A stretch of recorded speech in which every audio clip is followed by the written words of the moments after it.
Good evening from New York. I'm Chris Hayes. Tonight we have some late-breaking developments regarding a trove of White House documents that the ex-president has been trying to block the release of.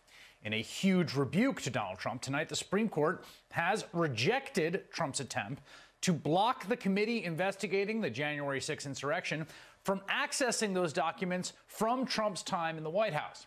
This evening, the committee was set to receive a tiny handful of documents, just 4 pages. But in light of this decision, just happened about 90 minutes ago, the committee will now have access to all of the hundreds of pages of documents it requested.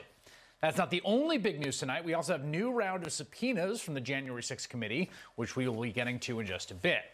But to put the Supreme Court ruling in context, Trump, of course, has been fighting the release of these documents since last October, when he claimed they were protected by executive privilege, even as the current president, Joe Biden, the executive of executive privilege, said they were not covered by executive privilege. A number of appeals courts emphatically rejected Trump's argument. And now the Supreme Court, with, of course, a 6-3 conservative majority, has as well.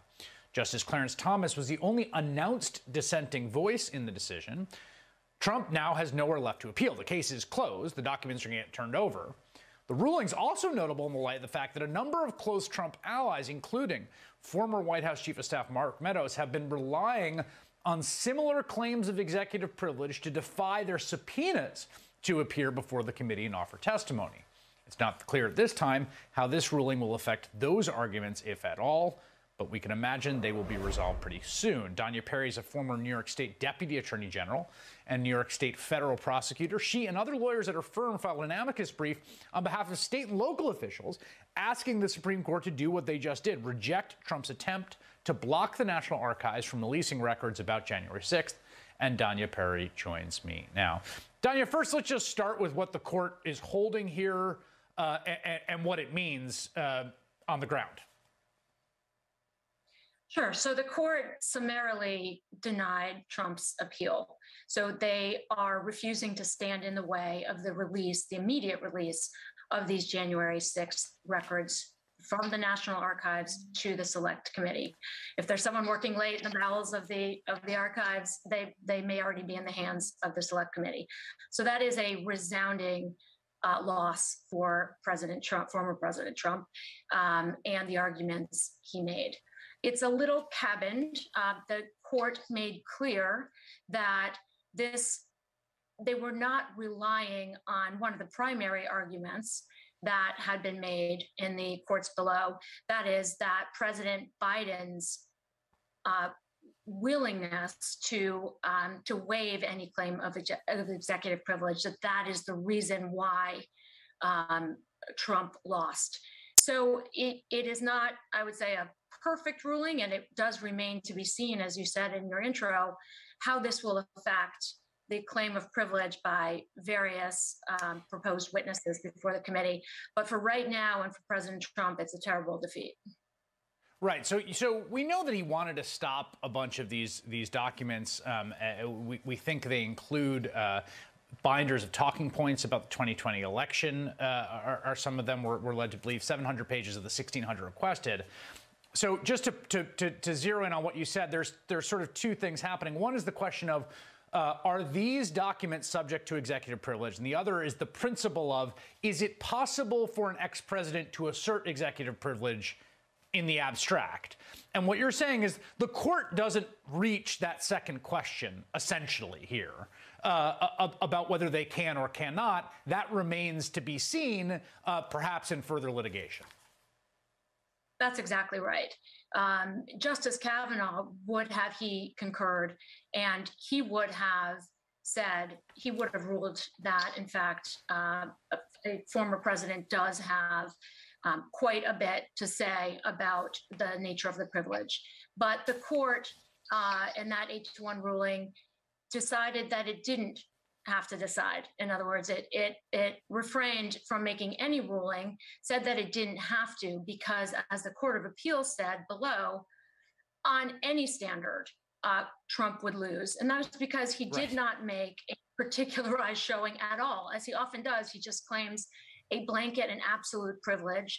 That has not worked for him in the past, and it didn't work for him here. He made no showing with respect to any single document as to why the privilege would fly, and that did not fly with the Court of Appeals and ultimately with the Supreme Court. Yeah, the court's ruling says because of the Court of Appeals, which is, of course, they're upholding here, because the Court of Appeals concluded President Trump's claims would have failed even if he were the incumbent.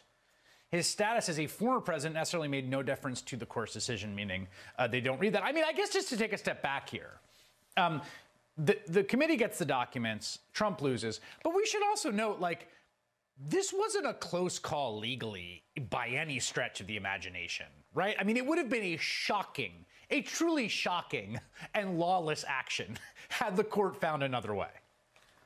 100%.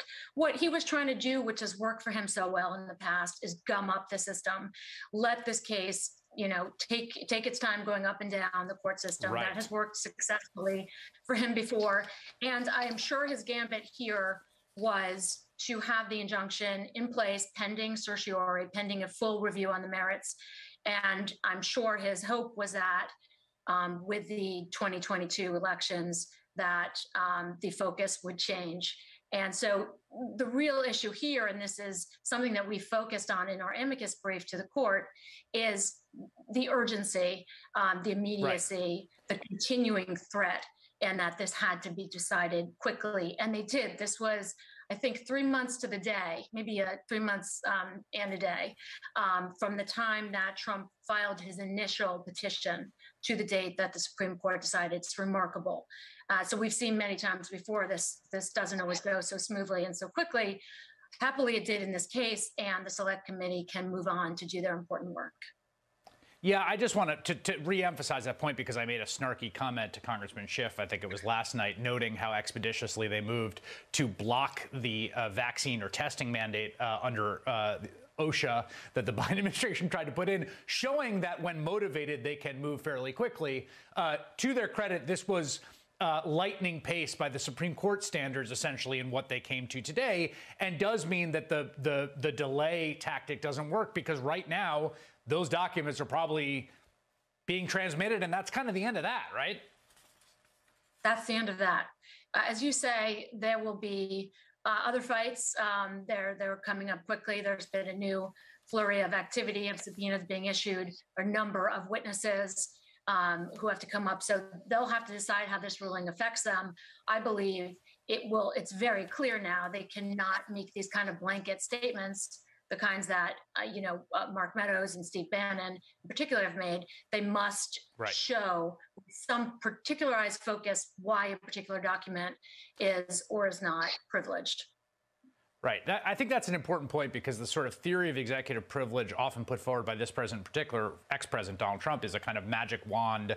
Like when you're like on a schoolyard, you're playing tag and like you invoke some invisible shield that covers you. There's no, and I think it's important that the court is saying, like, there has to be an actual showing of something that pertains to what the jurisprudence on what creates the privilege is, not just a kind of like, you can't touch me. And so we'll see if that works going forward. Danya Perry, thank you very much. Thanks, Chris.